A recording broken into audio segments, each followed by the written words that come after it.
the EQD comment section was always AIDS. I was so shocked when I found out a brony shot 8 people. It's not a stifle of freedom of speech to say you can't be a Nazi here. Kind of like, and I know this is a contentious topic, but kind of like the Applejack slavery thing. Do you think Zikora's hair is just naturally like that, or does she use product? And it was like, bro, tone deaf, dude. Oh my God. I'm going to take the hard stance on this one.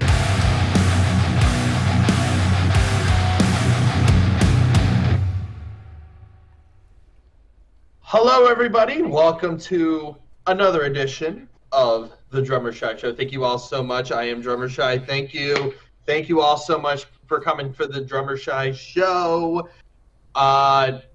We got an awesome show for you, as well as so many topics. But first, I'm going to tag my social media. It is YouTube at Drummershy. There's another M right there. Ignore that. And also at Twitter, it's at _Drummershy_. And I'm also on I'm also the co-host of the Politically Charged podcast. You can check that out on Apple Podcasts or Spotify or wherever you get your podcasts. So first of all, we have some breaking news that happened just 3 hours ago. Guess who returned to the Guess who returned to the? He's a former Brony musician, and he returned after so many years, and he came back just in time. You know who's back. Archie has returned to the Brony music. Well, not really the Brony music scene, but the music scene in general, and everybody's been raving about it. So we got an awesome jam-packed show for you today. We got our panelists right now. We got the one and only Wootmaster. He is the drummer from the Wonderbolts band and everybody's favorite horse on Twitter, and he's been pretty huge. And we also, and we also got Stallion Slaughter, and he is the host of his YouTube show, The Slaughtering, and also other stuff in the Brony fandom. Gentlemen, welcome to the Drummershy Show. We got a jam-packed show for you today, and all of you are here because you are the dynamic duo of everything from news, pop culture, everything. Thank you guys so much for coming on today. Of course. No Haddly problem. doodly. Haddly doodly. So, guys, as you and everybody on the chat and everybody on the stream right now, you all heard what happened over the last few weeks, and I just noticed this like a couple days ago, but I knew about everything that's been going on. There was, and it's been happening across the news, if you guys have been seeing it, but there was another mass shooting, but this one hits us really hard. The gunman was Brandon Scott Hull, right? Brandon Hull shot 8 dead at a Fedex facility, and we're just terrible. We're shocked, and we're devastated by this because we found out that the person who shot 8 people was a Brony and a Nazi sympathizer. So we have our panel here today, and we're going to talk about this. But before we do that, we want to just say right now that if you guys would like to donate to the GoFundMe fund for the Indianapolis Fedex shooting fundraiser, it is on the link right here. You guys can donate and share it across the Brony fandom. We really appreciate it because that will show that we have a good community in front of us than what is being shown right here. So guys, this is a very shocking moment, and of course our heartfelt our hearts go out to the community that was devastated by this. Absolutely. Yeah. So I was so shocked when I found out a Brony shot 8 people. I was like, wow, this hits home. Your guys' thoughts? I wasn't shocked. It's sad to say, but it wasn't a surprise to me. Not from the places that I've been in the fandom, and where I came from in the fandom, being on MLP/MLP, being on 4chan, going into so many poll threads. I was like, yeah, honestly, the reason I've been going so hard about this stuff, because I realized it was only a matter of time before something like this went down. And really, I think it's sad to say, there isn't this sort of thing. I don't think you can really blame it on bronies as a whole. I think it's wrong to say that we are all just hopeless like this. But what does get me is when people say, oh, this isn't who we are, but at the same time have been belittling or minimizing this problem or acting like it doesn't exist. Like people who say, oh, how could such a thing happen? You know, there were no signs this could go down. Like, it just totally happened out of the blue. And I'm just standing off to the side like, are you serious? Yeah. Like, really? Years of talking about this, being like, hey, a motherfucker is gonna do something. It's not like you can go out and just prevent it, just jump in front of the bullets or something, but there are things you could do to at least get in front of this sort of issue, I think, that just hasn't been done. And it's catching people off guard, and I don't know how. Yeah. Stallion Slaughter, you've probably been on this news about all the time. I mean, you've been hosting the slaughter and you cover each political news. How do you feel about this situation? I'm not so sure that this is a problem that's unique to the Brony fandom. I think it's kind of like a nerd culture in general. There's a reason why that the incel community is full of Nazis, is because Nazis prey on disaffected men in order to bring them into their folds. They look at the world around them and they say, hey, doesn't this kind of suck? Doesn't this really suck the way that things are going right now? Come over here and listen to us and we will solve all of your problems for you. It's women, it's black people, it's the Muslims. They will fill their heads full of anything that absolve them of responsibility for their own problems. And I don't think that bronies are necessarily any different from that. But you know, because you find this in like the weebs, you'll find a lot of anime profile pictures that are saying all the same shit as bronies. And so I'm not really sure that this is like a brony specific problem, but the bronies were definitely not any different in just allowing that kind of thought and community to fester.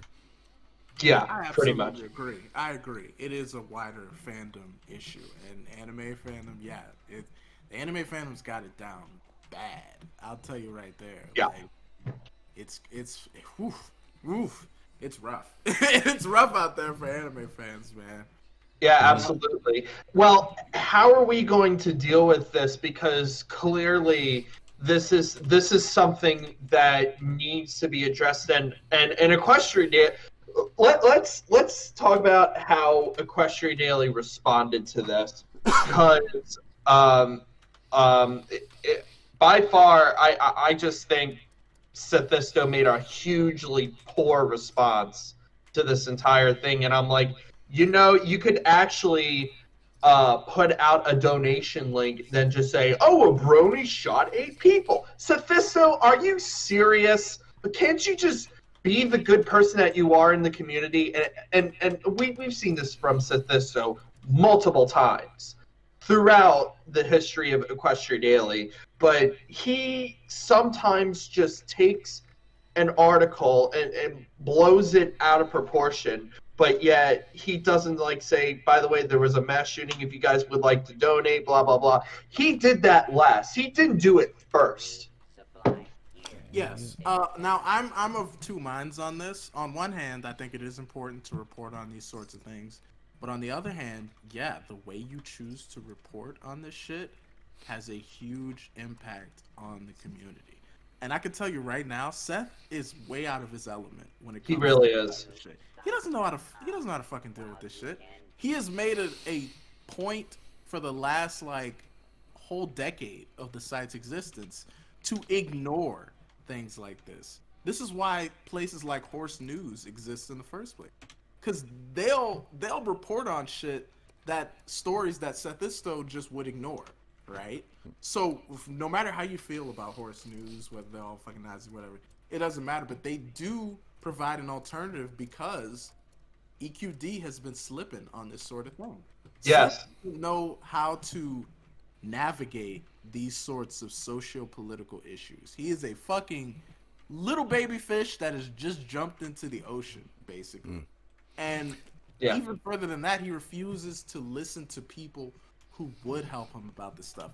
I've gotten so many DMs and messages from people who work at EQD who have been trying to yell at Seth, like, yo, you need to do this, or you need to do that, or hey, this is a bad idea.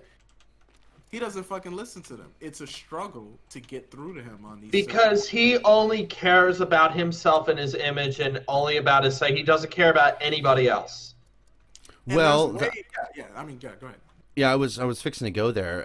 I don't know a whole lot about the guy, and I'm not like into EQD, and I don't like read every article or anything like that. That's not one of my main sources of like information or whatever. But the excuse me, the brief moments of time that I've actually interacted with it, it seems very clear that Sethisto is very worried about appealing to as wide an audience as possible, and he doesn't want to alienate people. And so whenever Nazis are in the comment section or interacting with the site, he tends, it seems to be that he handles them with kid gloves, to be like, well, I just kind of, I guess, disagree a little bit, and allows them to hold out hope that he can be converted into one of them, or he just simply just likes having them around because it helps boost numbers. Oh yeah, that's another thing. Like, it is, that's the way he's been behaving, is that it's about making sure you gather as much people as possible, because really EQD is a site that's sort of semi-stuck in the past, and Bronies as a whole have this issue where we are very slow to change on things. A lot of Bronies are still stuck in a sort of 2015, 2016 mindset. So when it comes to Seth's site, his integration with social media and things that go on is just abysmal. Yeah. He had to just be, it was like there was some big issue where he didn't want to do ads like other sites did until he finally had to start putting out like YouTube ads or something, because his ad game on the site was just abysmal. He didn't know how to properly advertise the site. All these other things that other sites have managed to do and managed to integrate into how people actually get their news these days, which, let's face it, most of it is through social media. Seth has been kind of slow to do.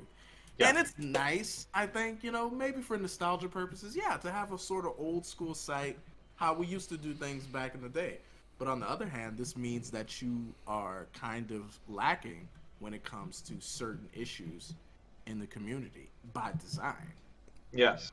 The problem that I'm having with like places like EQD is that like the old school website was cool, and that format is neat and everything.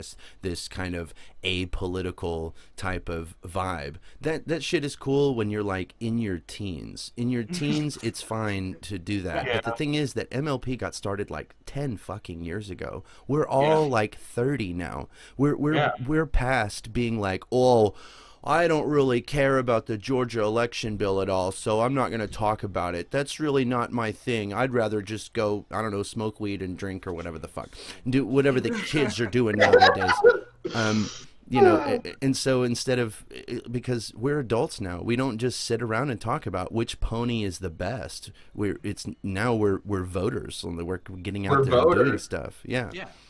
Yeah, I mean, all of us, I don't know if Woot has done this, but we've all been to stuff where we fight for human rights, like BLM rallies that we do, and peacefully protest and fight for justice. One of my main issues, if I can interject in here, is acting like it's either or. Either you're totally pony focused, or you're totally world events political focused. There's a way to integrate these two things in a mature way that doesn't go full political woke scold, but at the same time doesn't just still be like an ostrich sticking its head in the sand. You can do both and have a healthy relationship. It's hard to do that balancing act, trust me, I know. But interesting. That's kind of how I structure. That's kind of how I structured my YouTube channel here recently. Is that I'll just sit around and we'll listen to pony music and we'll do music reviews and stuff, and then we'll, after we do music reviews and stuff like that. Then we'll go on to like world events, and we'll do like react to political videos, and give people salient arguments in order to argue against some of the bullshit that the conservatives are saying nowadays. And then once and then I'll chop it into segments and upload the videos later. But so whenever you go onto to like my YouTube channel, you see the header. It says slaughtering. You know that's going to be a Brony music review video, and then all the rest of the videos are titled entirely different. And so it is difficult to have that balance, because you tend to get sucked into one more than the other sometimes. But even then, that's okay, as long as you're at least acknowledging the world around you and not allowing for like awful people like Nazis into your community to just be like, to just have be cool with it, Exactly. The number one thing that Nazis love when it comes to fan communities is apathy. They love it when you say, hey, this is a politics-free space, man. We'd rather not talk about certain issues. They love that because it allows them, because online Nazis these days have a whole lexicon of vocabulary and a way of speaking about things which allows them to slip under the radar of more apolitical sort of centrist types. Not all centrist, all right? Got to put that out there, but Yeah.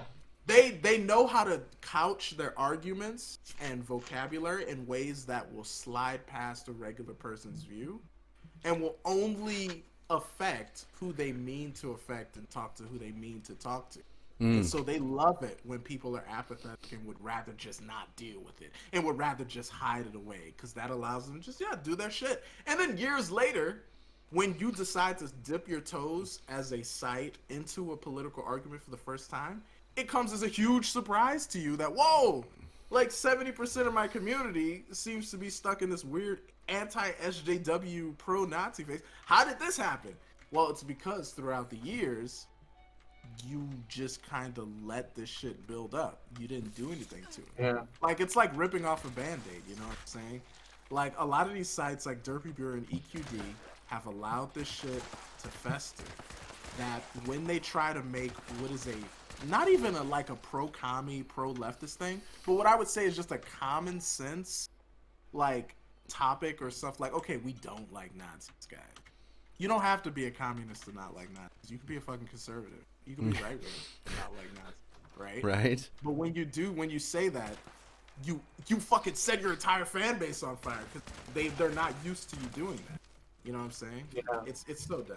It's so dumb. Yeah. I mean, go ahead. It really does come with the fact that, and we'll get to it on our next topic, but I want to try and stay on this whole thing. So, the Rolling Stone has came out with an article, and we'll talk about this one. And I found this to be like, okay, so I know people really hated this, but I actually read it all the way through, and I was like, you know what, this article, we do have a Nazi problem in this fandom, but also there's some stuff that's just like, I don't agree with this.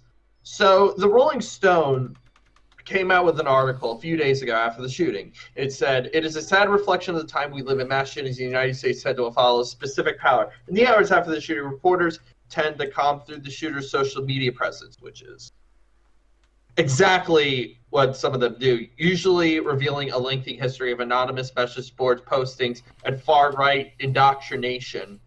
And Rolling Stone picked it up from the Wall Street Journal. Apparently, the shooter, the Brony shooter, incited internal memos circulated by Facebook. Okay, this is not a thing that you find on the FBI. Internal memos. It's just messages. You don't have to say internal memos. This is not working for the CIA. I'm sorry.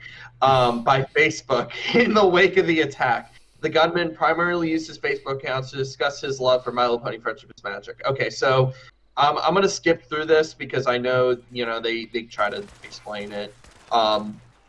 So here we go. So the gunman posted his love of a tawny pony named Applejack, one of the main characters of the franchise. Who knew? Who fucking knew? It leads back to the art of Applejack to now. I'm like, mind-blowing. Anyway, so one of the main characters of the franchise, less than an hour before the rampage, less than a fucking hour. Holy shit. He said, I hope that I can be with Applejack in the afterlife. My life has no meaning without her, he wrote. If there's no afterlife and she isn't real, then my life never mattered anyway. So, guys, it seems like the guy had mental issues, but also he You think?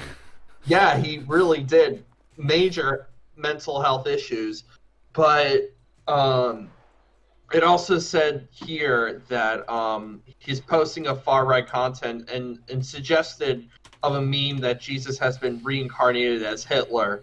Okay, that's okay. So we obviously know the guy was a Nazi sympathizer, but it really does tie back to Applejack because I kind of like connected the dots a little bit. It's like, okay, so clearly this guy's a Nazi sympathizer, clearly a racist, clearly reflects it. Now I'm just trying to wonder, did he try to get some connecting dot introspection from that Applejack, from that racist Applejack art? Because it seems like it's the dots are already connecting in my head through this. So I don't think there's enough information about the stuff that he posted to Yeah. say that for certain.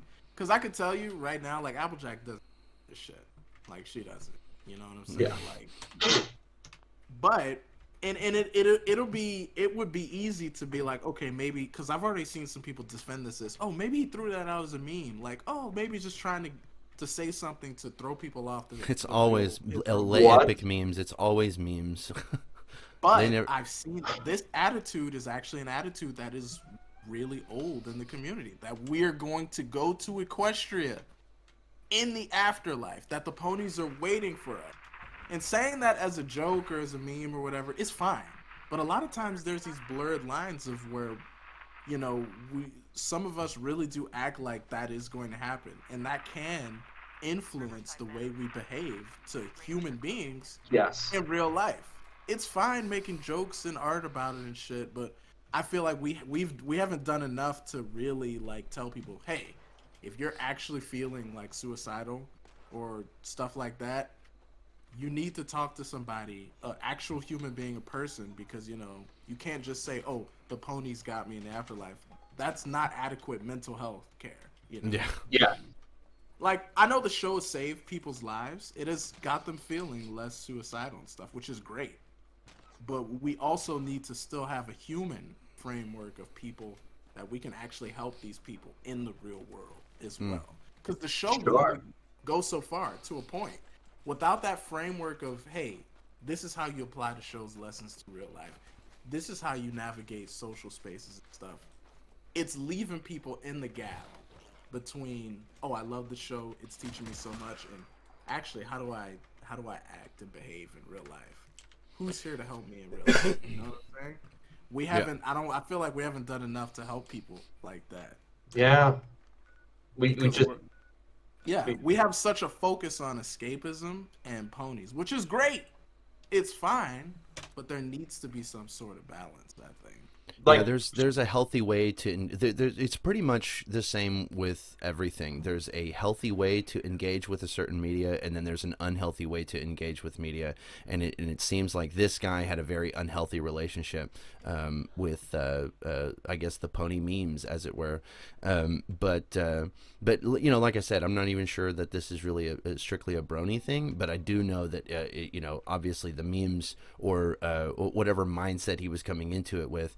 Was obviously not helping, and the problem, the problem is that that places like Derpibooru tend to, it goes back to the Sethisto thing, is that it's all about traffic, and we don't want to alienate any piece of our audience, so as to reduce the number of views and number of clicks we're getting, and so they keep the reactionaries on, and this obviously breeds into more extremist views as we go along. And so I think that you're right when you say that this type of thing was only a matter of time. It seemed like all the puzzle pieces were there, and we all knew it was there, and it seemed like people were saying it for a long time, but nobody did anything about it.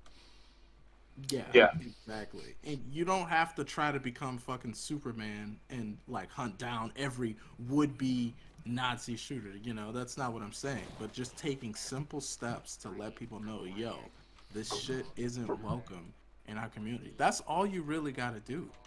Derpibooru, if I could talk about that for a second. Oh yeah, because it does mention that in the article. So apparently, and thank you for bringing that up, Wootmaster, because Rolling Stone actually added this in their article, which I really do appreciate. So it says, in the recent years, the extremist elements have been getting more mainstream attention. Last year, in the wake of the George Floyd killing and the rash to the BLM protests that swept the country, Atlantic reporter Caitlin Tiffany contacted me before the article was written about Derpibooru and its alt-right stuff.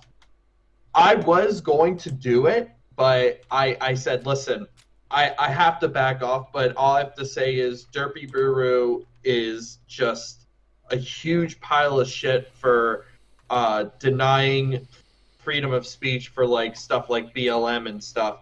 And I told her that I really do hope you find the right people to do this, because definitely I denied it because if I did the article, that would have been great for me, but it would also been bad because I would have gotten more more haters and all that sort of stuff. I would get people like harassing me and all that sort of stuff. So it was a decision based on a career decision that I was trying to keep hold. But somebody did contact me as well, but I got back to them like a few hours too late.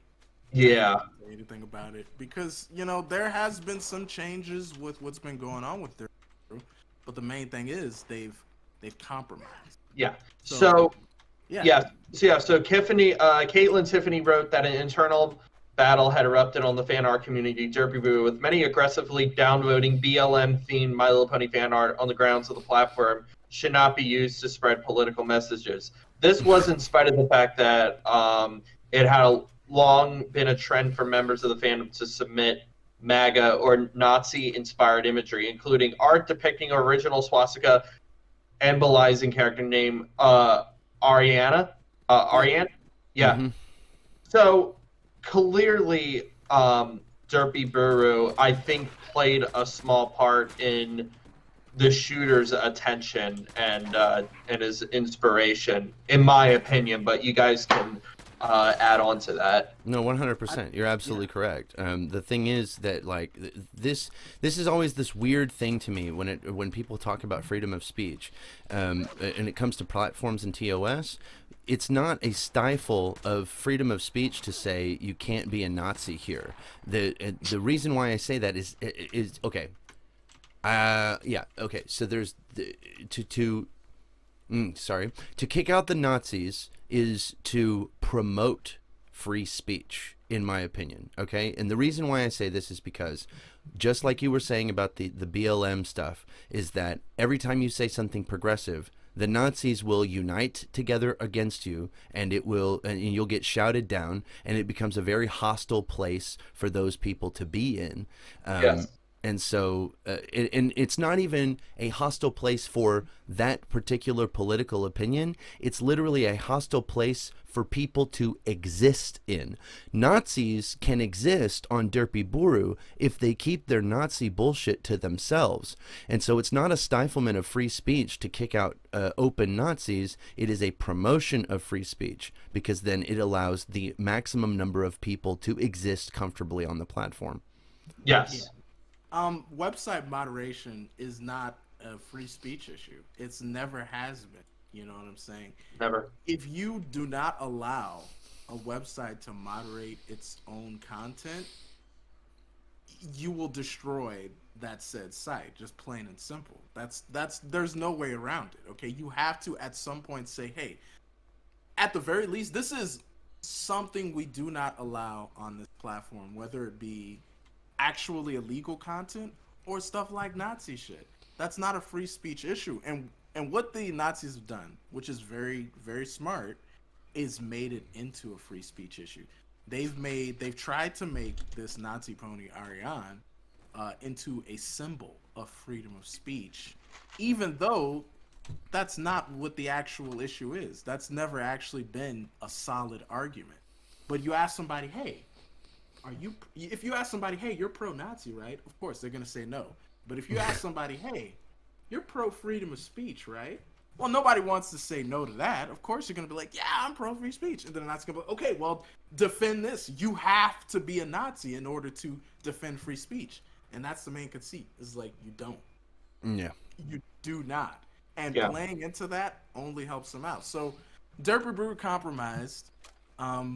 This is so dumb because, like I was saying earlier, they had let this problem build up so long that when they tried to take even just a simple step against it, a little baby step against it, they got massive pushback from people on the platform. A lot of it coming from /MLP. All you got to do is go and create an account. You can come over from /MLP. You can organize on that board and then go over to a website and cower them into submission. Okay? And I'm not saying the same thing doesn't happen with, but on MLP, it has been a engine for right-wing intimidation for years. So they flooded the site. They absolutely started attacking people's Patreons. They doxed and attacked the creators of the site. All of this for saying, we don't like Nazis, right? So then, after that, they were like, okay, we're taking it back. Another admin, like, took control. It's crazy, right? Then, after that, they had to get rid of the admin, and another admin was like, hey, look, we're just going to revert everything to how it was before we even decided to step into this. Yes. And now it's hidden, and now they're trying to tighten up moderation. But what you have let people know is that you value the input of the Nazis in your community, and you want to protect them no matter what. Yeah, you want to protect that traffic. Yeah, if you want to keep that population on your it has shown that they are that they value and they want to keep those people on the platform. Exactly. And the funny thing is, they haven't even been doing that directive because so many people have issued DMPs on both sides. And I'm not going to say that the side of against Nazis is bigger, but I do know that there have been artists, really large artists, that are like, yo, we don't want our shit on this platform because it's pro-Nazi. People like Brayburn, stuff like that, like who have been in the fandom community for years and done like thousands of pony pictures. Like, no. So even if your directive as a website is to have the most pictures possible, you are failing that by trying to protect 3K images of a Nazi horse versus countless dozens of thousands of images from people who are like, yo, we're out of here. And it's so dumb to me. It's so easy. The argument that, it's not a lot of pictures could also be used to say, well, yeah, it's not a lot of pictures, so why don't you just get rid of it? This is a simple thing to do, and you can actually say, hey, we're doing something, we're trying to. So when you as a admin or somebody who's involved with say, we don't like Nazis, I think you're full of shit. Plain and simple. Like, plain and simple. Because you've only showed the opposite. You're willing to go to bat for these people. You're willing to die on this hill for some shitty, like, Auschwitz pony art. It's like, why? For a couple more clicks. Yeah. Well, the one thing I've heard from comments, and thank God I'm not friends with those people anymore, they said, oh, yeah, the Ariana picture, is cute. And I'm like, so you think gassing Jews is cute? When they say that, I'm like, okay, if they're cute, then you can just give them another cutie mark, right? I mean, the character is cute. What is it about this character that you like so much? Is it their blonde hair or their blue eyes? Well, that's fine. There could just be another cutie mark on that character. It could just be different. So why are you fighting so hard for this particular character. There's lots of cute characters in the fan base. It's not hard to make like a cute horse. I think it's the base designs of these characters are simple. But I think I might crack the code a little bit. I think it's because they want to sexualize that character and they want to like have weird, wild dreams with that character. They just some of their mentality is mostly like, hey, I like this character because it's cute. Let me think about wild dreams or whatever. I think some of them miss the context of it, and I feel like most of them is like, oh yeah, it's cute. I like Nazism, blah blah blah, and I'm like, so first of all, it's a psychological thing that's attracting that character, in my personal opinion. Okay, wait. I'm gonna take the hard stance. I'm going to take the hard stance on this one. That horse is not any cuter or uncuter than the rest of them, okay? They all look exactly the same. They just have different, maybe a hairstyle. And actually, I believe that Aryanne has a blonde Rainbow Dash hairstyle or whatever. And so she's a recolor of Rainbow Dash. I don't buy this argument that like, well, I just like this particular horse in particular, and I just don't buy that argument. They all look the same. Like the personalities involved with like the show or whatever, or if you have like an OC that you are projecting your personality onto, that can be fine. But if you're trying to make the case that Aryanne looks better than any other horse, then it's bullshit. And I'll even go so far as to say, and this is a crazy kind of a crazy position to hold, but I am okay with historical love of history, uniform fetishes and shit like that. That's fine. But if you're into that sort of thing, then the onus is on you even more so to be wary of people who are entering your spaces who are just actually just straight up Nazis, because that sort of self-moderation has not happened. Aryanne was actually created as a fetish character, but what she is now is not what she was back then. Well, that's the thing, is that as far as I understand, the Nazi imagery that is taking place on Derpibooru, it's not necessarily just Aryanne. If it was Aryanne by herself, just as a character in and of itself, then I don't think that we'd be having much of an issue. It's like, it will be posts that are like literally pictures of Aryanne, like, Jews, am I right? Or like, black people dumb. And I mean... Exactly.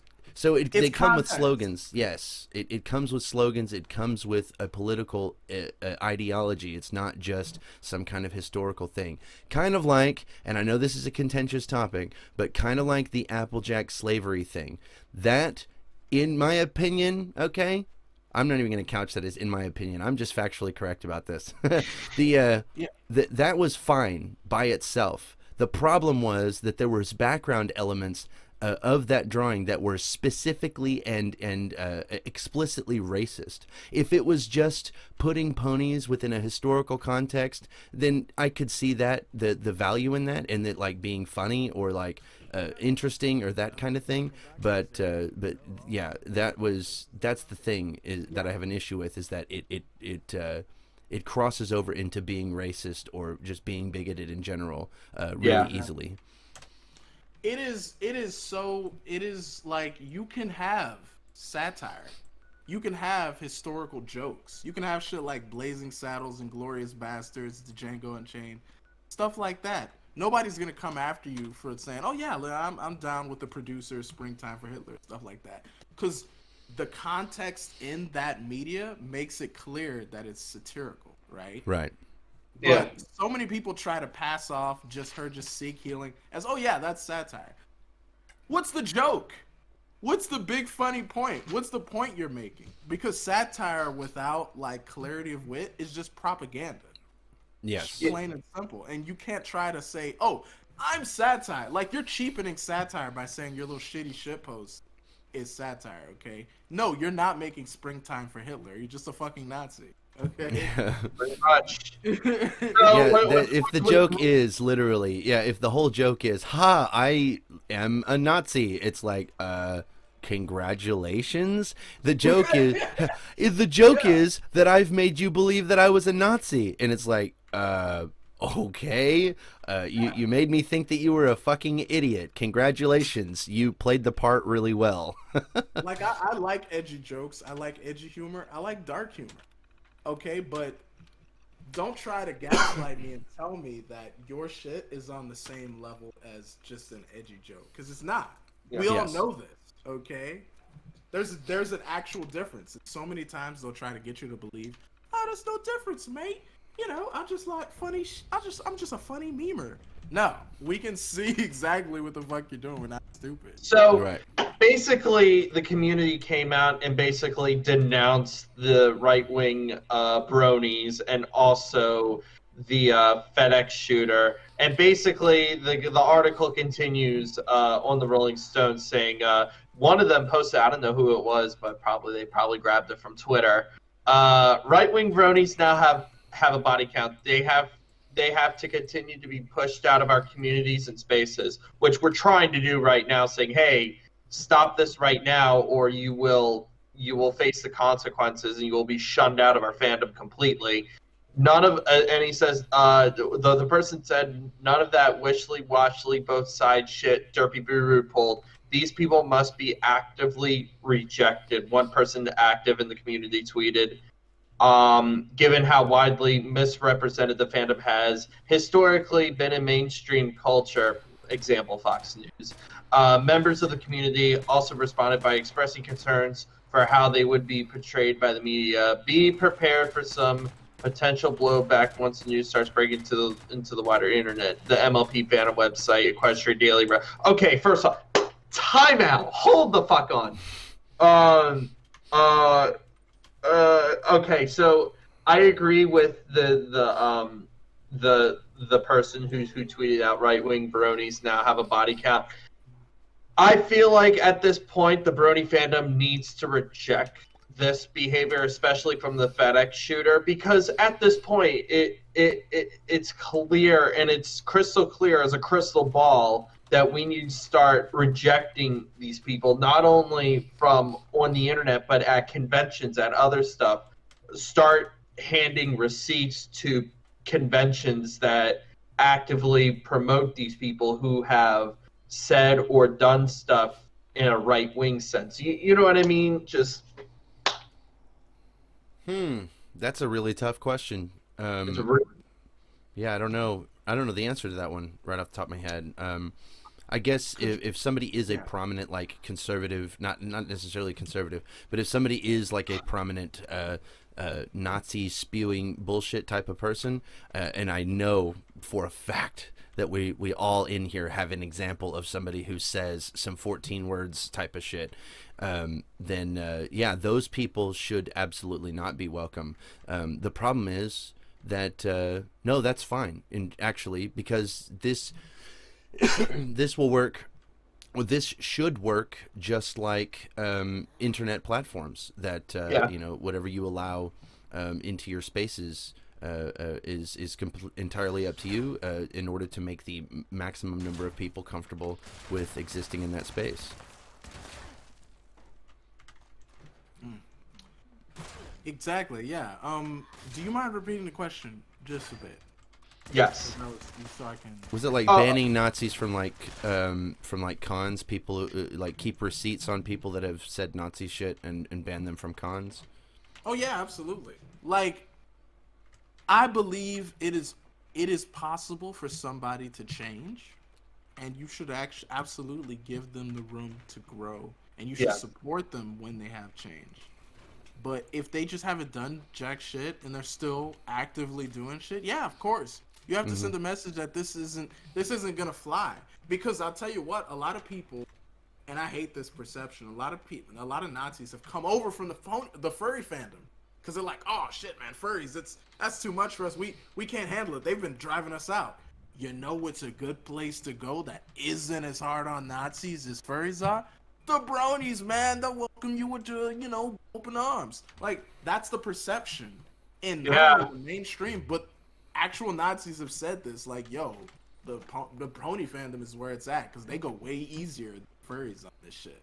You know, there was a conservative on Twitter, James of Hoenn, who was like, yes, and he used to be, yes, I'm glad that the pony community is conservative furry community. So this is the perception amongst everybody, and there is a grain of truth to it, and that's what we have to change. And if that means going hard on certain people and be like, no, you can't come out to con, you can't do this. Like, there was somebody recently who is a conservative furry who replied to a convention saying, hey, you should get vaccinated, saying, hey, I'm selling these vaccination cards so that you can just have a bootleg vaccination card. And within minutes, they were like blacklisted from every like major furry around. That's the sort of responses we should be having. Yes. To this sort of shit.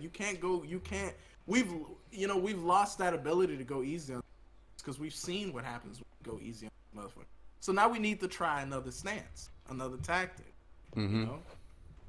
There's easy things we can do to change the perception that we haven't been doing. Like, people think that this sort of thing has to be super hard. It doesn't. You just take zero tolerance on it. And it starts with Derpibooru, and I would say EQD has an issue too, where I've talked with them about their moderation, but they're like, we don't actually directly moderate it, the chat comments, because it goes through Discus.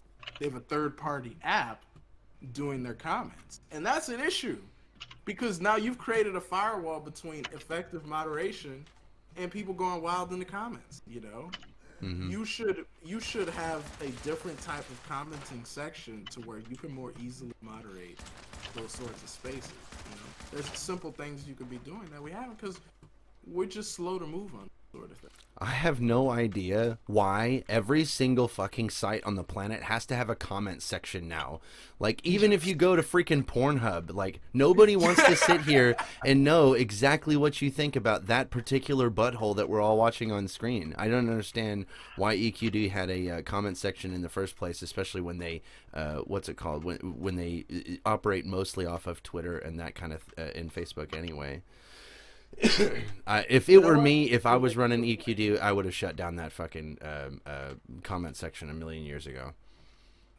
I'd be like, no, y'all don't get to have a comment section because y'all prove y'all don't know how to act. Yeah, I mean, unironically, yes. It does seem like it could save them some trouble. Now, I could understand how people would whine about that. They'd be like, oh no, you're shutting down freedom of speech. I need to be able to spam my fucking opinions under your article or whatever. So I'd be like, awesome, go to your fucking Facebook page and you can make all the posts you want, you know? Just not on this freaking website. I personally never understood why it had a comment section in the first place. Every time I ever went to that comment section, I have no idea why, but the EQD comment section was always AIDS every time. Like, it always is. Are you kidding me?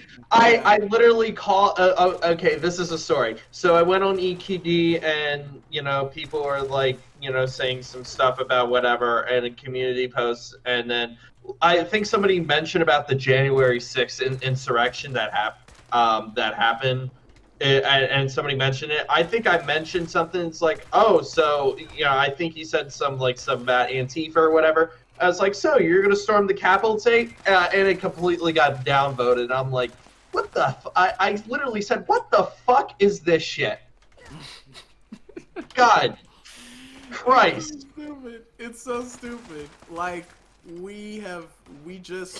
you don't have to rule with an iron fist, but the more you do just little common sense things, the better your community becomes. And sometimes you have to take drastic action to save a community. Like, part of the rhetoric in Nazi circles that they like to say to people is that you're tearing apart the fandom. If you do this, you're gonna kill the fandom. When the actual opposite is true. Sometimes you do have to prune off branches, you have to prune off dead leaves and shit to save a community. You've got to actually do those things. You can't just take this hands-off approach where it's like, I'll let you guys handle it yourselves. Y'all got it. Because no, we don't. All right? Pretty much. I wish we did. Yeah, Yep. I think it's funny that I do think it's absolutely hilarious whenever I hear people say stuff like that. It's just like, listen, I just want to fucking hate trans people. You're tearing this freaking fandom apart by not allowing me to be openly transphobic, and it's the stupidest fucking thing. I don't understand how that even makes sense, even with their stupid brains. It doesn't make any sense. I came to a powerful realization about a year or 2 years ago where I was wondering, why are so many people leaving the community? Why are so many artists I like leaving the community? And I had this realization that it wasn't because of furries poaching away our artists or SJWs are stealing away everybody. It's because of this toxic mindset we have where it's us a lot of times that are driving these people away. And by making a few simple changes in the way we treat people online, we can actually cause more people to be okay with being a pony fan. You know, a lot of times, outside of even the political thing, we treat it like oh, you're a traitor if you draw anything else than horses. Or you're a traitor if you make any other music other than, or you're dead to me if you do that. And Yeah. that this oppressive atmosphere where people are like, oh, I have to do this, but for some reason I don't feel like being in this fandom anymore. It doesn't feel fun to me. Yeah. If you just loosen up while also doing, these things that are more political stances on things, you can actually help people feel good about being in the pony community. It doesn't have to be this sort of thing. And I've actually been noticing some artists like coming back and doing drawings. People who have in the past have been like, I hate the pony community, have been coming back around. And I Yes. don't want to claim that it's because of, oh yeah, it's all because of me, but I like to think that we're becoming better about Yeah. treating people better and being a better community. Yeah. So in the last piece of the article, and this is pretty much the last piece of the article, Orsini also warns against painting bronies with a broad brush, and I want to get your guys' reaction. The vast majority of bronies are regular people who enjoy a colorful cartoon with a positive message, says Orsini, adding that such views are apparently harbored by the Fedex shooter are antithetical to the values that bronies claim to appreciate above everything else, such as love, friendship, and acceptance. What do you guys think about that last piece of that Rolling Stone article? Do you feel like he's right about that, or you feel like there's some like blowback to the three things: love, friendship, and acceptance? Because and we talked about this about acceptance, because you gotta like filter out people in order to accept that acceptance. Yeah, in order for us to be this nice, friendly fandom, and it may seem kind of weird to say this, but yeah, you have to go hard on certain people. You can't love everybody. You have to be this sort of way. That's why I'm fine with being hated by certain people, or people saying, "Oh, wow, Woot's such a hard ass, man. He's so toxic." I feel like somebody has to do it, you know? Well, I'll say this right now. I told somebody else this, like, oh, I hate Wootmaster. I'm like, well, I'm sorry to tell you this, buddy, but he tells the truth. And that's the thing. Like, you can, like, people out there, if you hate me, you are allowed to 100% hate me. I do not give a shit. Yeah. I love you. It's fine. You know, Yeah. I'm not gonna like tear my hair out like, oh god, Goebbels 1488 doesn't like me on fucking Twitter. God, he thinks I'm an SJW shill. It's like, that's fine.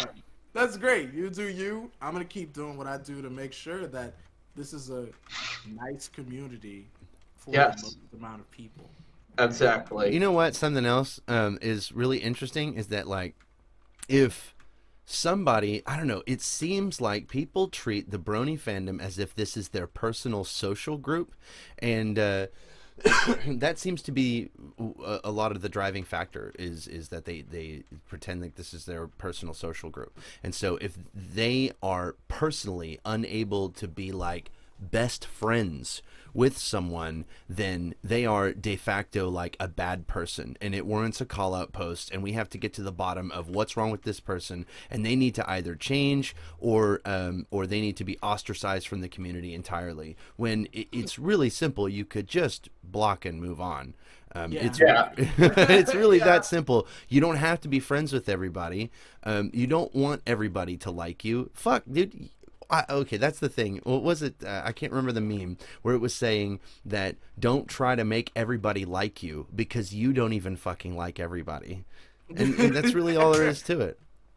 Yeah. Is that there's like a lot of times like, I don't do call out on everybody. Sometimes people come into my DMs, they're like, hey, can you talk about this and stuff like that? And it's like, it isn't actually that serious. You know, it'll just be like at the end of the day, they just don't like that person.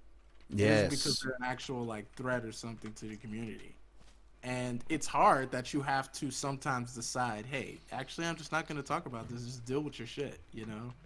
It'll be fine. Yeah, if I have something to contribute to the conversation, if it's something like that's important that I think that needs to be like a broader point to be made, then sure, I guess I could do what could be classified as a call out post. But for the most part, if I don't do signal boosting where it's like, hey, this person did a bad thing and I need everyone else to also know about it, or some shit like that. I don't do any of that crap.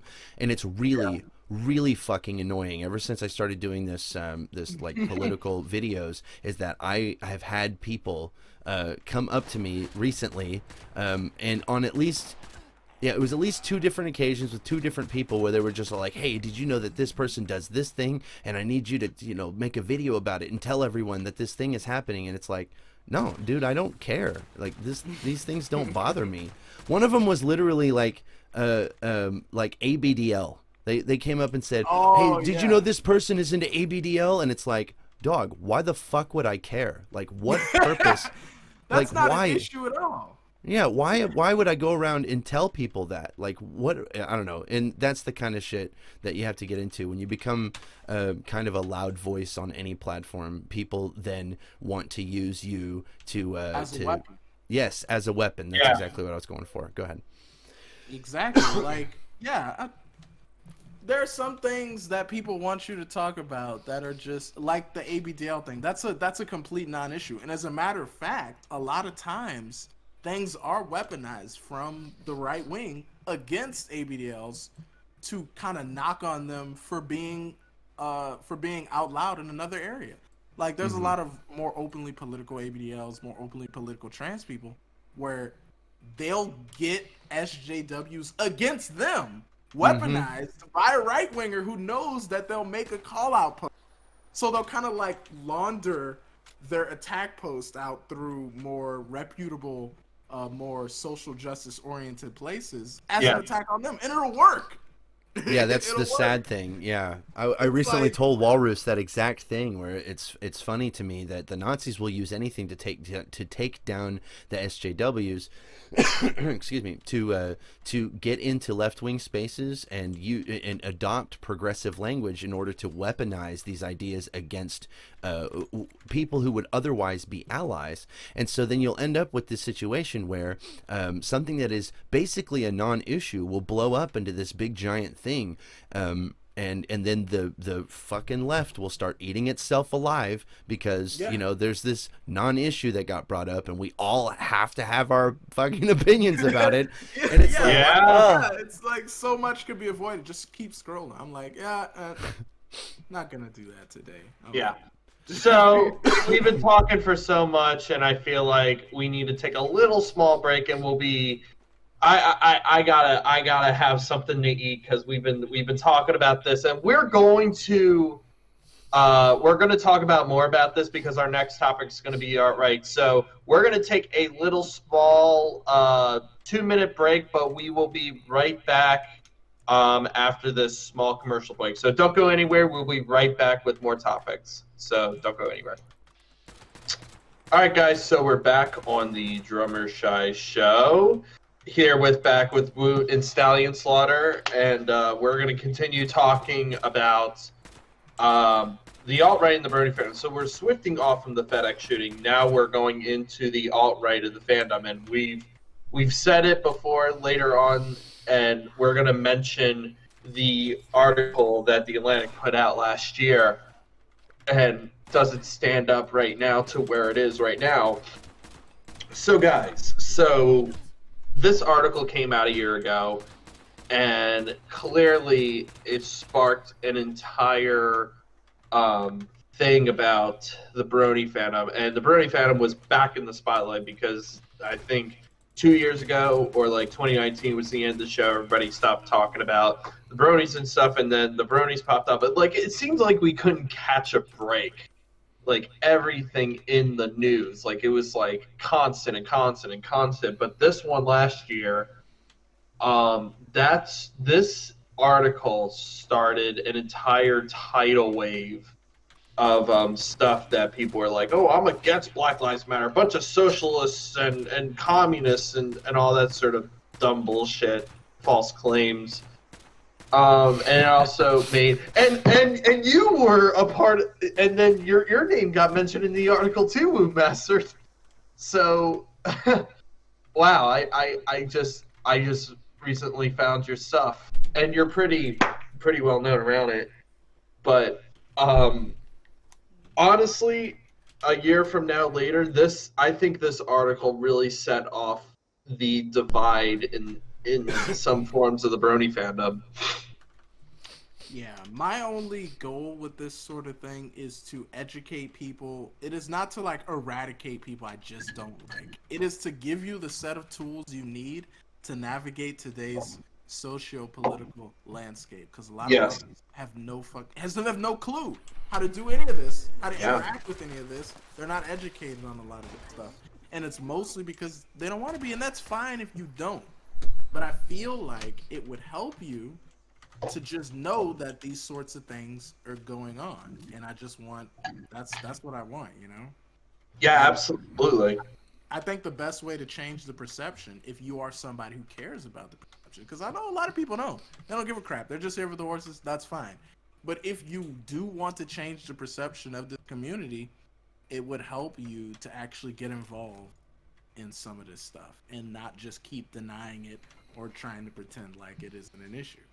Because it is, you know? I think there's always going to be a right-wing presence. There's always going to be an alt-right presence.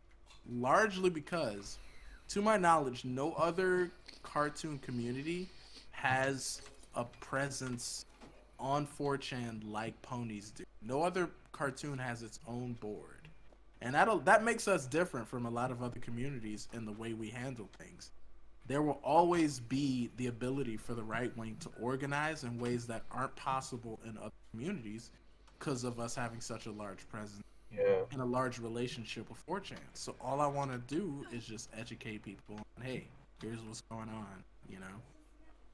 Well, and these are the tools and these are the tools to combat this type of thing, and yeah, that is a really important thing because, you know, obviously if you go into something without any tools, like I was saying, that you know, if you don't have at least some rudimentary arguments or some at least some kind of rhetorical ability to ask questions in order to combat that kind of thing, then it makes it really easy to become just another disaffected man that gets sucked into that type of thing where you feel like you have a lot of problems, and that, you know, the alt-right will come in and offer you to solve all those problems with you. I'm pretty sure Steve Bannon himself literally said that he would go onto forums where there's like incels and anime communities and these types of things where people are in a position where they have to say, you know, fuck all these social norms or whatever. We're just going to keep to ourselves and we're going to do that thing. And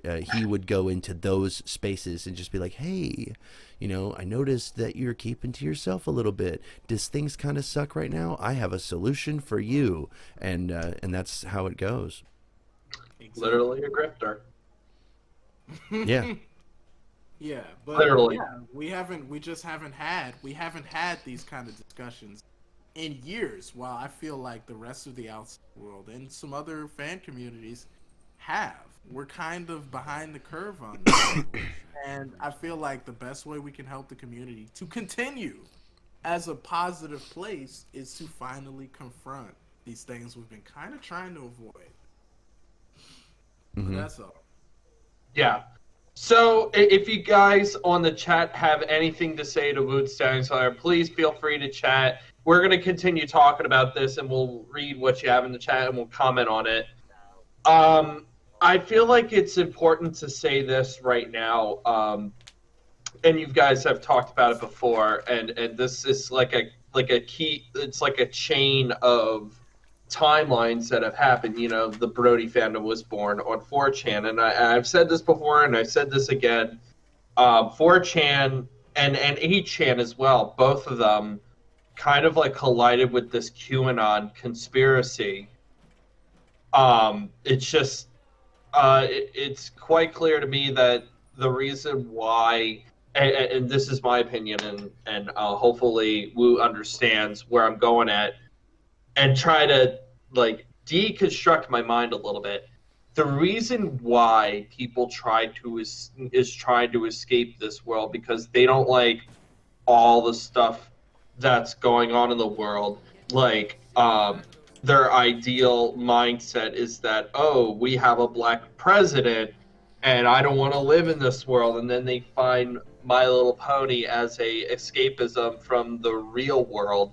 And we talked about that topic on escapism a while back, hours ago on the show. But I just feel like that's the reason why, you know, they started like finding the show, and they thought it was a meme they thought it was a joke at first, but I feel like they used it as their sympathizing escapism to go into the context of which the show was posted on 4chan for a reason, was to escape from the reality from the world or something. I'm trying to describe this as best as I can to understand. Lucid Unrest, Black President, Yeah. Scary Me, Watch Yeah, no, Horse Cartoon, holy shit, how out I of touch kinda is see that? what you're saying. Unironically, people I would do kinda that see kind what of you're shit. Unironically. Yeah, like I said, it's just important to have a balance between escapism and dealing with the real world. Because if you want to continue to have that escapism, you will inevitably have to, at some point, deal with the real world. A lot of people have been trying to push it off because they're like, I don't want to deal with this political drama. And I'm like, look, the political drama is coming your way, whether you want Yeah. to or not. If I hadn't been talking about this sort of thing, all this stuff would have still happened, right? It might not have been as soon as it has with people being aware in those articles and stuff, but I feel like that reporter would have written that article anyway, and for sure we would have had at some point a brony shooter, you know, just doing that. And so I'm trying to prepare you for what is coming, right? Yeah. Because everybody has to deal with it eventually. If it wasn't me, it will be somebody else. Okay, so people see me as the person who is starting the drama, who is like, you're the one causing the divide. If you hadn't said anything, we'd be all good. And I'm like, no, you wouldn't have. Something would have went down, and then you would have been completely caught off on your ass about this shit. Yeah. Mm-hmm. Well, don't you think that all this stuff, and especially the Atlantic article, do you feel like that, you know, years from now, I feel like the Brony fandom right now is on a rebuild stage at this point, because most of the people have left the fandom because of all this stuff that's been going on. But I feel like there's kind of a tiny rebuild of people like us who care about human rights and social justice, and really do care about, you know, accountability. Because I feel like when you made the song with the Wonderbolts, Love and Tolerance is Dead, I'm like, okay, this song is so... Yeah, I feel like listening to it feels like a brand new song each listen. But I feel like it's a true message to say, listen, love and tolerance is basically dead at this point. Right. But it's not just the fetus. It's saying we need to find something that is more relevant for our struggles now. You know, Mm-hmm. we can't just cover this with a band-aid. You know, and being a brony doesn't have to represent. It can be a good thing, but you have to put in the hard work of actually confronting problems. it's not just gonna magically solve itself, you know. And I still call myself I'm not somebody who has completely said, "Oh, the community's trash. I hate everything in it," because people think I hate the pony community. I hate bro. And no, I don't. I love ponies. I love ponies. But you gotta do the tough love and the work. You gotta hold the people accountable. Yeah, exactly. Because it would have been like, trust me, it would have been way easy to just fucking leave. I could just became a furry. Like, hey, I'm done with the pony shit. I'm deleting my whole channel. You know, that would have been easier on me. But I like this community too much. A community that's done so much for me, so much amazing music, amazing musicians, has formed so many bonds. I cannot leave it behind to just slide into bullshit. Okay? Pretty much. You know? For G5, we got to do way better if people are still staying off. That's funny because G5, when that got announced, I'm like, okay, this is pretty good. And then you should have seen /MLP/ they went ape shit. Yeah, their brains have become so poisoned by culture war shit that they see a character has short hair and they're like, "Oh, that's an SJW, that's a Tumblerina," and I'm like, you're creating your own boogeyman? Okay, yes. Before the was even come out, oh, she's an activist. Oh no, ooh, like Twilight's an activist. Are you serious? I'm done. Twilight was just like begging Celestia in the first episode to go and be an activist in Ponyville. Solve this problem. Clearly nobody noticed it. When Celestia was like, "Chill out and make just don't worry about it." Like, these themes have been here in the show from the beginning. Yes, they have. Because now people have gone through the culture war. Because now everybody's an anti-SJW. Things that seemed innocuous back in the day now must be result of some leftist communist SJW indoctrination. And it's like, no, these are the same themes. You're just now applying them in a different way, you know? Well, clearly the show itself in its entirety, they think, oh, well, you know, you're a bunch of social communists or whatever. Listen, the entire show staff is mostly liberal. Yeah. They're liberal. And that is sort of a point I do like to bring up sometimes, is that liberals will sometimes accidentally create something that can be misconstrued as supportive of more like extremist viewpoints, just because of the nature of liberalism sometimes. Like in the early days, Lauren Faust, she was just like, yeah, let's make this nice little show. We'll have a character like a zebra, which now by today's standards could be seen as like the magical Negro stereotype of the tribal character in the woods. But she just wanted to teach a simple anti-racism lesson. But I've seen some people, Nazis especially, take that as, look, the ponies segregate. They make sure all the other ponies stay in the woods, you know? Like, you can sometimes accidentally create things that can be co-opted in that way if it's not even on your mind at the time. And it sucks that we have to approach fantasy with this mindset of, okay, how can this be misconstrued? But that's the times we're living in right now. Literally. Yeah, there was I've heard this from the WoW community as well, where people are saying like orcs are racist or something like that, and it's a whole, and so we've had that, and then we've had people, unironically take the image of orcs and use it as a racial stand-in. Now the problem I guess the problem that I would have is that we're going constantly through this death of the author type of thing, where they created something, and the right wing tended to adopt that and be like, yeah, hey, look at this segregation, a monarch, or something like that. They say, oh, it's an ethno state because it's a monarch. Yes. God, it's so stupid. But yes, that's pretty much all I have to say right there. I had something else, but I forgot what it was. Come back to me. Okay. But it's so dumb that you try to create these levels that are not super in your face about stuff, that are except palatable for everybody. And then when you get to later seasons, you try to be like, okay, we'll be a bit more specific. We'll have some bit more specific examples. then everybody's like, oh my god, the SJWs have come in and ruined everything. Well, it's because kind of like in those earlier seasons, clearly not everybody learned the lessons they were supposed to learn, because we have to go back over these things and be more specific to it. Fantasy will always reflect our world at the time, whether we want to or not. You know, Tolkien was fighting a war at the time, and that in World War I, I think, or two, and that influenced the way he created his fantasy world. So our escapist media will always subtly reflect. It's like actual Nazism is not as prevalent like, think as about it used to be, but it still exists. Socio-political climate when My Little Pony was first created. It was 2010, 2011. You're at the tail end of the Bush years. Yeah. Up until 2016, and people were doing pretty good, I would say. Like, everybody was like, "Oh yeah, liberals are great. Obama's great. He's coming in. He's changing everything."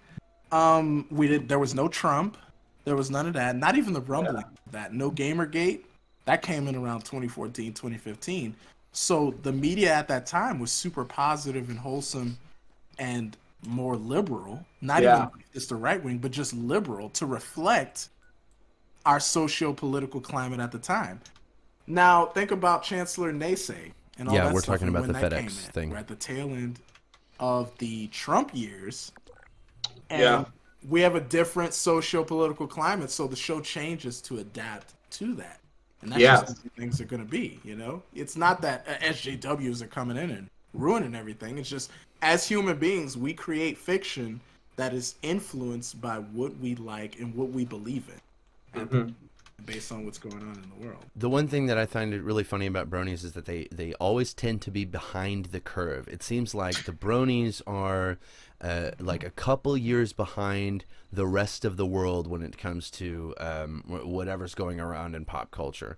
And so if you look back to 2016, 2017 era, that type of shit. I mean, that was the height of like anti-SJW YouTube. That shit was so incredibly just far-reaching. It was everywhere. You couldn't go anywhere on YouTube without being confronted with right-wing propaganda type shit. Where all we're gonna do, like, YouTube was almost exclusively a conservative talking head website with a couple of very small feminist YouTube channels that existed solely to be bullied by these massive, the skeptic community and all those dumb fucks. There was no left-wing YouTube. There was no RedTube. It was crazy. And I feel like the Bronies are kind of in that era now where we're waking up and being like, we need to, not foster this type of thing, because if we remember correctly, the culmination of all of that propaganda just being allowed to float around was not only January 6th, but also Charlottesville.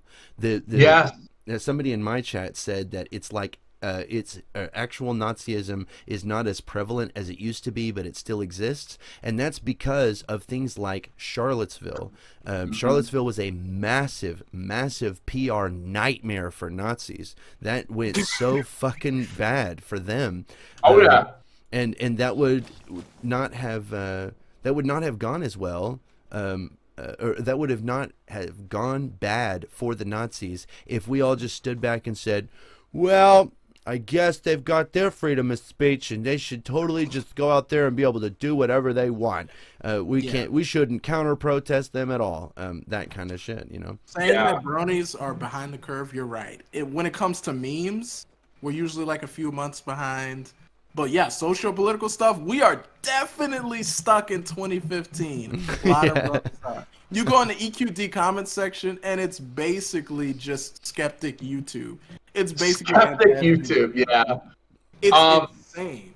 I know. So one of the people that sent in the chat is, do you think the staff of the show created one of those unintentional problems you spoke about by having all the main cast be voiced by white actors except Zecora? Correct me if I'm wrong, if I believe that's the case. I don't think that was one of the issues. I think that was because they just based their studios out of Vancouver, and they have a lot of white Canadian actresses up there. But that does create an issue. I think the greater issue is things like them unintentionally doing that to Zecora in terms of where she stays and how she integrates with the show. Like, think about this. There has never been another zebra in the show whatsoever. And this is partially because of a Hasbro mandate. An artist for IDW talked about this, that Hasbro mandated there be no other zebras. Now, I think this is because of sort of a liberal reaction where they're like, oh God, we've created this stereotype. We can't have any other zebras. But that unintentionally feeds into the right-wing narrative of no black people are allowed to exist in this world. They unintentionally have made it the problem even worse by not going back to it. They've never let Zecora even talk about like going back to her home or anything like that. She is just off to the side, hidden in the forest. They bring her back. They trot her out for a few episodes, but we will learn nothing about her because they don't know how to deal with this socio-political results of creating basically, the black character. You know, they haven't brought the Buffaloes back either for that instance. So like the Buffaloes, we can't even do that anymore. Buller Media, DHX Media, man. Oh boy. My feeling is you can actually create a positive leftist message if you take these would-be stereotypes and reintegrate them in the show and actually explore stories with them. But by being mostly liberal, they're just scared to do it. So they're like, okay, no more zebras, no more buffaloes. We're sorry, we messed up. No more racial stereotypes like that. And it's like, you're just feeding into a right-wing narrative in the first place. You should be able to do these stereotypes, but have a positive thing come out of them. Yeah, it would have been based as fuck if there was another zebra that came in and the zebra was just all like, hey, what's up, guys? Yeah, I'm a zebra too. And all of the fucking ponies were just like, oh, wow, we know a zebra. Do you know this other zebra? Her name is Zecora. Do you know her? And it's like, why the fuck would I know this other zebra? You know, that would have been based as fuck. Cool shit and funny shit like that, but you shut yourself off from that. Yeah. And they did it unintentionally. So to answer that person's question, yes. They kind of have accidentally created their own problems because they're kind of pussies. Yeah, they kind of did. So, how do we... Oh, wait, hold on. Can we talk about zebras for just like 2 more seconds? Yes. What was it that somebody said? Okay, you know how we've had some discourse, like it was at the time it was kind of BuzzFeed tier discourse about black hair, and it was it was really funny to me when Sethisto had this. I think it was Sethisto made a post. It was just like, do you think Zecora's hair is just naturally like that, or does she use product? And it was like, bro, tone deaf, dude. Oh my god, Jesus. Sethisto doesn't know how to read a room. That's his main weakness. Like, does he have an equivalent high school education? I'm just trying to ask a friend. He's the leader of the website, and not only that, he doesn't listen to people. He probably built it off the WordPress, probably. Yeah. It's such an archaic. God dang, man. But do you think with the new G5 movie coming out, because it did say in the synopsis, I'm not going to spoil it, but they said like activism and stuff. I feel like, have they written the story already before the January 6th insurrection? Because I feel like by the time the decade ends, we're going to like see some changes around My Little Pony's G5 entire premise. And as you said about Woot's statement about the Obama, Bush, and Trump years about different perspectives, do you think G5 is going to have a different perspective of teaching people that about accountability?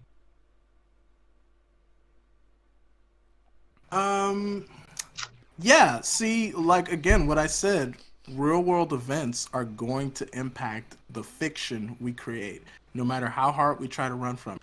As a matter of fact, I think a lot of the main issues with right-wing fiction content that they've been trying to create in the wake of, like, Comicsgate and stuff like that is that you can see that they're trying so hard to go in the other direction of not making it relatable to the real world at all that it becomes bad stories, and it seems kind of forced. Like, everybody's a smiling blonde, ultra blonde bimbo who shoots up guns and stuff and does all stuff. And they're not creating stories that people actually want to see. They're basically creating just like safer work porn. And it's like, Yeah. you can find a balance, right? Yeah. You can find a balance of not being an ultra woke show that is super real world based and between escapism fantasy. And navigating that balance will get you an interesting show that people want to watch. Yeah. You know? So yeah, I think MLP is gonna deal with some things. Probably not the January 6th thing, but it is gonna deal with themes of racism stuff, maybe in a more in-depth manner than Friendship is Magic did. And this is gonna get the show branded a ultra woke show. I mean, it's already started just from the description. Yeah. You know, I don't think Hasbro's gonna go super woke. I mean, it is still Hasbro. The showrunners do not have as much flexibility as when creating content as shows like Gravity Falls or Steven Universe might have, because they're not controlled. Well, in the case of Gravity Falls, but they're not ultra controlled by this kind of behind the times toy company that doesn't even know how to sell its own product like right. Like, think about all the. Have you ever seen any toys for like any of like the new characters in the show that they've made, like Smolder or Gabby the Griffin or anything? Have you even seen any Gilded toys? Yeah, I'm like, where are they? Like, Hasbro doesn't know what to do with its own merchandise. You know, And it's like the Bronies already make their own merchandise already. Yeah, and we wouldn't have to if Hasbro was actually on top of it. You know, they actually licensed it out to us through We Love Fine and stuff like that. They're like, yeah, y'all can make your stuff because we have no clue. You know, we just want more. We want to fight Monster High. Well, Hasbro has faced backlash before about the term cancel culture and all that sort of stuff. I mean, not only with My Little Pony, but Mr. Potato Head. They literally politicized Mr. Potato Head. Yeah. Well, that's the thing, is that the right wing. God. Like I said before, that the right wing tends to adopt language for their own ends, and it doesn't matter what the actual definitions are. They will just take whatever people say and just kind of run with it and try to force it to have a different meaning, and that's not something the left really does very much. So cancel culture is a very specific, very like singular type of thing, and they've decided that cancel culture is when people criticize me, and that's wrong. And so the thing is, the thing that I liked about My Little Pony, if we're going back to like media in general, the thing I liked about My Little Pony was that it had strong female characters, that they were willing to show them fail. That was another thing that I've noticed in media today, is that like you'll have these Superwoman and or whatever, Wonder Woman rather, and these Marvel movies with these strong female characters, but it's like they're scared to have them fail. It's like they're scared to show a woman fucking up or doing something wrong. It's the weirdest thing to me. And so these characters come off as very one-dimensional. It's kind of the whole problem that we had with Star Wars, is that like the main character was this ultra fucking perfect character that needed like almost no training. It was just like a full-out Jedi like from day one and all this other bullshit. And so MLP was willing to do that. And so the one thing that I have when I talk about G5, the only thing that I'm worried about is that they're going to have, it's going to be a reboot of Generation 3 and Generation 3.5, where it was all of the characters were fucking perfect. And like they never did anything wrong, and none of them ever screwed up. Or made a wrong decision or whatever. And the whole antagonism of the entire show was that, I don't know, that we need to, put together a freaking necklace for our friend, and we don't want them to find out. It has to be a surprise. And that's like the antagonism of the whole literally show. Minty's Christmas. Yes, Minty Christmas was I think a Generation 3, Generation 3.5 type of thing. Generation 3. And yes, Generation 3 was just like that. And I just hope to God that G5 doesn't do that same thing. I don't think it will, because I really do pray that they get good writers for this, because at this point it's like Hasbro, I'm worried that Hasbro is going to take writers literally from their corporate line basis of lists and just say, oh, I'll pick this writer and all this stuff. I feel like it's best to do a quick background check on these writers. As far as I know, the 2 writers that are going to be on this, I've never heard of the films that they've written before, but hopefully they will learn from what G4 and the Brony fandom has to offer. Because I feel like the writer needs to have some context of what, the community is. Well, I don't really believe too much in trying Minty Root, to, A Very Minty Christmas is literally one of my favorite MLP movies of all time, so I'm totally right there with you. A lot of times we've had some writers that have done great episodes on Pony, but this was kind of their first major shot at writing for a cartoon, and they did great work. So I want to see what they do first. But that's on that's show, kind of my whole problem it, with the after the G5 fact. is that the conflict pretty much was always really late. I just think they need to take this good direction onto like making this like a continuation of a somewhat like successor of G5, then just steer back and repeat G4 with other stuff. I feel like it needs to be a successor, in my opinion, if it wants my attention, if you want to bring, because all G5 needs to do, and this is my opinion, is welcome in new fans and as you said, teach them the ways of our community and not pay attention to the stuff that's like destabilizing our fandom, which is alt-right stuff. I feel like it's bad. I mean, Wootmaster, you could be a teacher to so many people and teach them the ways. I mean, you should, by far, you should be like an advisor or an advocate for goodwill, teaching to people starting out in the Brony fandom. I think you're a perfect example. I don't know about all that, because I don't want people to just conform to the things that I say, or they have to be just like me and believe in what I believe in. I just don't like fucking Nazis. That's the whole thing. Yeah. Exactly. Other than that, I'm just kind of like a regular, just kind of freak brony. Like, I'm into some weird stuff. Like, don't follow me, please. I am not a good role model, right? But I do think I can help some people just navigate some of this stuff. That's why I try on my Twitter to not be super de-duper call out political. Like, I try to keep a good balance between, we got some memes, we got some art, and if I do talk about something, it's in a way that will allow people to be educated. Because I hate going on the Twitter, seeing so many people talk about, like, what happened, and all it is just, oh my god, I can't believe they did this. It's like, well, what did they do? What's the context with it? Yeah, what's literally the context? It's basically always so confusing sometimes. So whenever I talk about something, I want it to be digestible to people. They can learn. Hopefully. Yeah.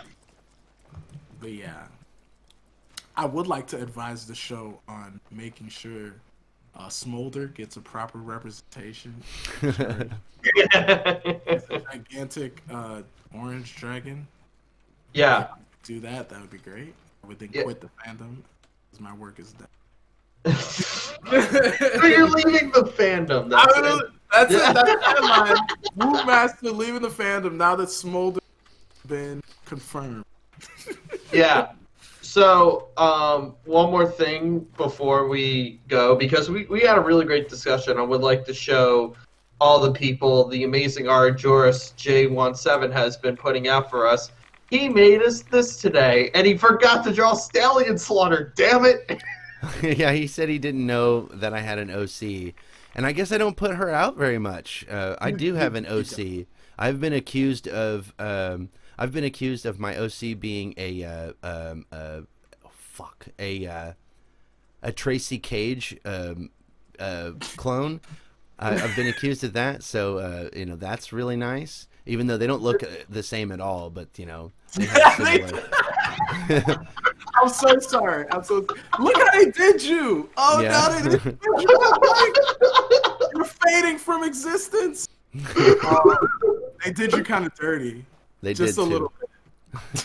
Why am I the only one that has special treatment? That's no fair. Yo, y'all, the artists, look, y'all gonna have to go back, look at Stallion's OC, and please draw them into this picture. You did it in pencil, so you can erase. You can do it. I believe in you. Yeah. They did you dirty, bro. It's So, all right. It's all right. if you guys want to continue drawing art for the show for a special guest, please. That would mean so much for the stuff because we are trying to build up everything that we can. So it is 10:39. That's gonna do it for our show. Wootmaster, Stallion Slaughter, I really do thank you for coming on to the show. That was fantastic. Yeah, I'm glad to be here, and I'd like to come on again.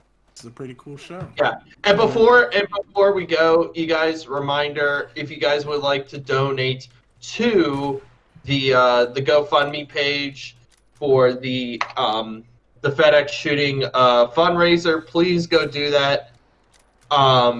Yeah, make sure you guys go donate to that. I will tag my social media one more time. It's YouTube, Drummershy, Twitter, and I'm also on the Politically Charged podcast. And so I'm gonna do one more show before we go on a 2-week break because that's when I go to that's when I go to Six Flags with a couple of my friends, and then I'm also seeing a concert for Jordan Rudess. So my week is my other 2 weeks are gonna be pretty busy, but next week we're gonna have a show. I gotta find up topics. And we'll definitely come back with live callers if you guys want to join in, and we'll talk directly to you, the viewers, with any questions that you have next week. And then we're off for 2 weeks. So that's going to do it on our show. Thank you so much for joining. And remember, if you haven't got the vaccine yet, please get the vaccine because it will not only save our lives, but these two gentlemen will hopefully play at a convention or an event. So please get the vaccine, and we really urge you to get it. Do it. Save lives, right? Yeah. Get that 5G. Get Get that microchip. Come on. All right. With Bill Gates wants to upgrade you. Yes. Yes, upgrade with the high-speed internet. Anyway. Anyway, so that's going to do it for our show. Thank you so much. And remember, Black Lives Matter. Take your shot. Get tested. And be nice to everybody. So have a great night. Check you later. Rewind.